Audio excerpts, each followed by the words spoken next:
ৰাইজৰ উন্নয়নৰ স্বাৰ্থত সংখ্যালঘুৰ হকে যাতে মই মাত মাতিব পাৰো তাৰ কাৰণে মোৰ কাৰণে দোৱা কৰিব। মই পুনৰবাৰ কৈছো, মই কাকো কোনোদিন একমাত্ৰ আল্লাহৰ বাহিৰে কোনোদিন কাকো কেৰেপ কৰা নাই। জাতীয় স্বাৰ্থত 20 বছৰ সন্মুখৰ পৰা নেতৃত্ব বহন কৰিছো আৰু আহিবলগীয়া দিনবিলাকক কাকো আপোচ নকৰাকে, কাকো কেয়াৰ নকৰাকে মই মোৰ জাতিক সন্মুখত আগুৱাই লৈ যোৱাৰ কাৰণে যিমান সম্ভৱ মোৰ গাত শক্তি থাকে সেই শক্তি প্ৰয়োগ কৰিবৰ কাৰণে মই চেষ্টা কৰিম।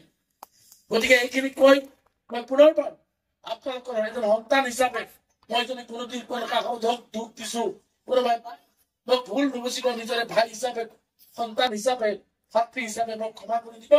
আৰু আমচুৰ পতাকাটো আপোনালোকক আহ্বান জনাইছো, এইখন অসমত যদি সংখ্যালঘু ৰাইজে মূল হকে জীয়াই থাকিবলগীয়া হয়, আমচুৰ পতাকাটো এইখন অসমৰ মাটিত আমি দপে দপে উৰাই পেলাই আগুৱাই লৈ গৈ থাকিব লাগিব।